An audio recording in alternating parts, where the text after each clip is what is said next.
So I went to Kuala Lumpur for a week, and in this video I'm gonna go over my first impressions of Malaysia, as it was my first time ever being in this country, and the food that I ate, the places I like to stay at, and the places that I visited, as well as the cafes I liked going to.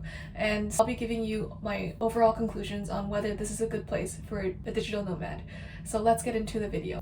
So in terms of food in Kuala Lumpur, it's gonna be way better than what you'll get in Bali or in other like lesser developed countries or cities. So I was really happy when I got here because I was able to get all the different options that I wanted, such as Taiwanese food, Indian food, Malay food.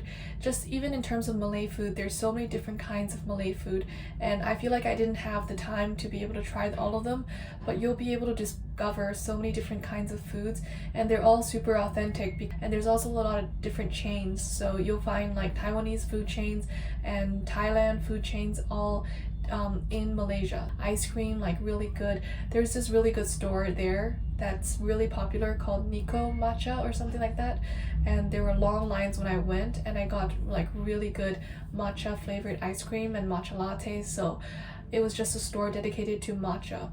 So you'll find all the different kinds of foods and all the different kinds of desserts you'll want in Kuala Lumpur. I also really like the Hong Kong food that I got there, so I also got some barbecue duck and some barbecue meat, and they also have a lot of Hainanese chicken there. So there's this store called Chicken and Rice Shop, and they specialize in selling chicken and rice. So that was a really good place where they sell you a meal for like only 30 ringgit, which is like $6. So it was super affordable to be there.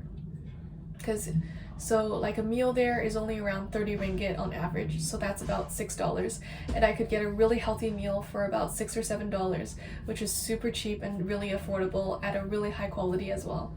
So while I was there, I met up with my friend Batilda, who I met in Bali, and we stayed at the same entrepreneurship house, and we got along pretty well. So we met up again in Kuala Lumpur, and we went to the night market there together, and we discovered so many different kinds of foods there. However, this night market that we went to, it didn't have a lot of like the Malaysian food that we were looking for, but there were a lot of like restaurants on the side of the road, to the point where it was really overwhelming because everybody would be asking you to come in and sit and eat. So it was a really touristy area. So that was the night market in KLCC that we went to together. So the next day we went to Batu Caves together, where we climbed up the colorful stairs and saw the caves at the top.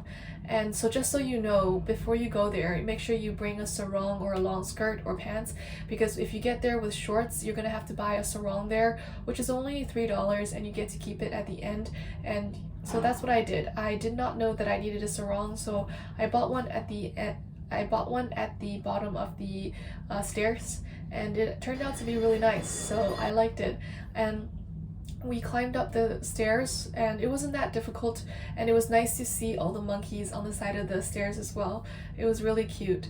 There was also a Hindu ceremony happening midway up the caves, where you see them doing a lot of different traditions. It was a very elaborate ceremony. I think that it's pretty cool to check out Batu Caves because there's a lot of interesting things happening there, and there's also a huge statue outside of the caves, and then it's really nice to be inside the caves. Looking up, you get to see a really majestic view of the caves. As a cafe lover, I was really spoiled by the cafes in Kuala Lumpur.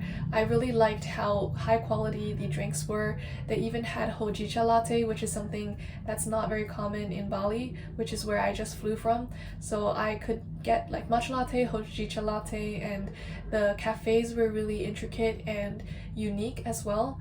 So I also went to this cafe that had the fluffy Japanese pancakes, which is one of my favorite foods. So I went all the way to one of the smaller areas of Kuala Lumpur, which took me a 20-minute ride to get there, and they're made really well, and it was pretty affordable as well.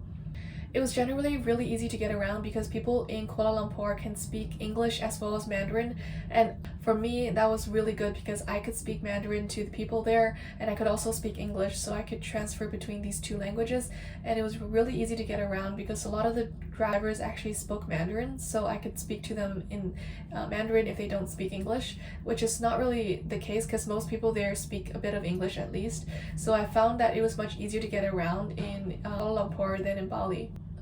So the cost of living in KL is actually quite affordable. I think you could live really comfortably here with $2,000 USD. You could probably even get by with around 1,500.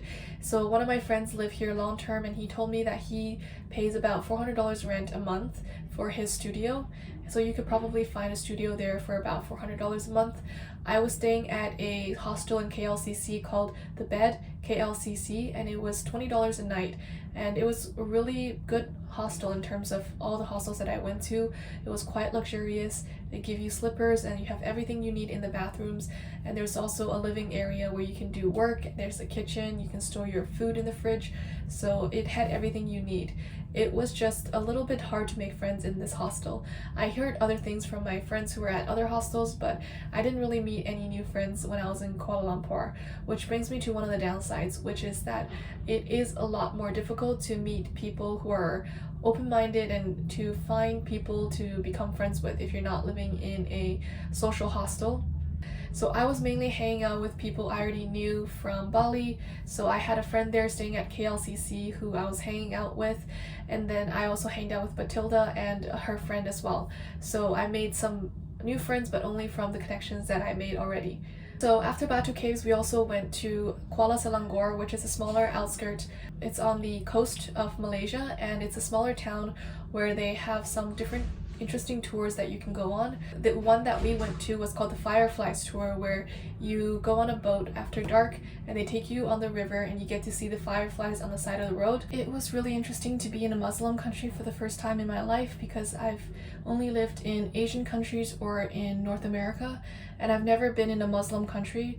So it was cool to see a lot of women in headscarves and hearing about the traditions that they have and how it's not too much of a party place because of the Muslim traditions there. Everybody there mostly spoke English, and I could also be able to find anything that I wanted to. So one of my major activities in Malaysia, in Kuala Lumpur, was actually to shop.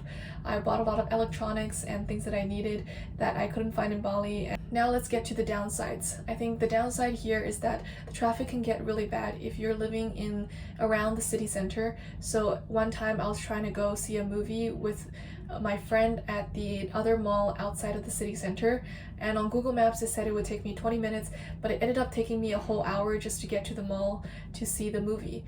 Be one of the downsides if you're living there long term, is just trying to get somewhere far away would take a lot longer, and it was also during the peak hours, so it could be a bit better in other times, but I found that I was often in traffic whenever I was in a Grab, so especially in the KLCC, so that's one of the downsides. But I did like how it was very easy to get Grabs, and it was only about $5 per ride.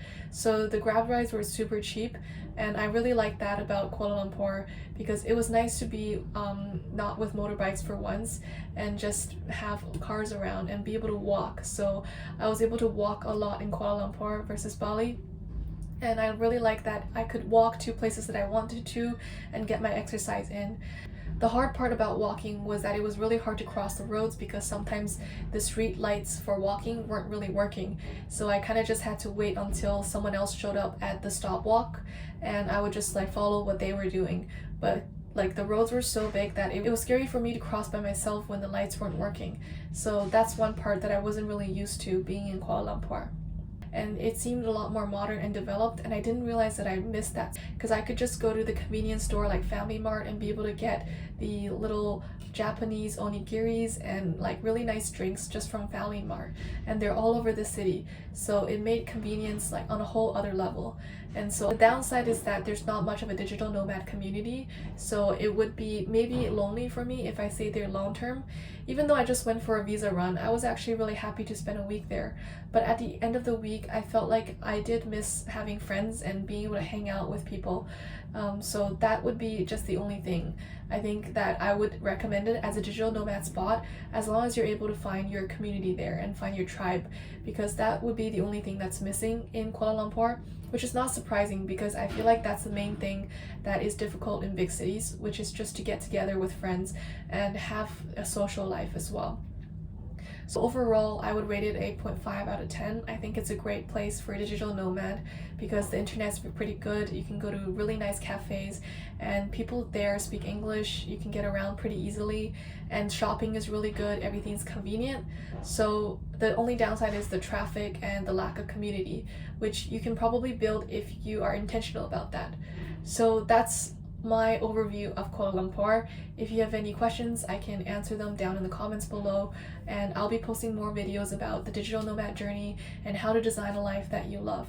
So if you got some value out of this video, then please like and subscribe, and I'll see you in the next video.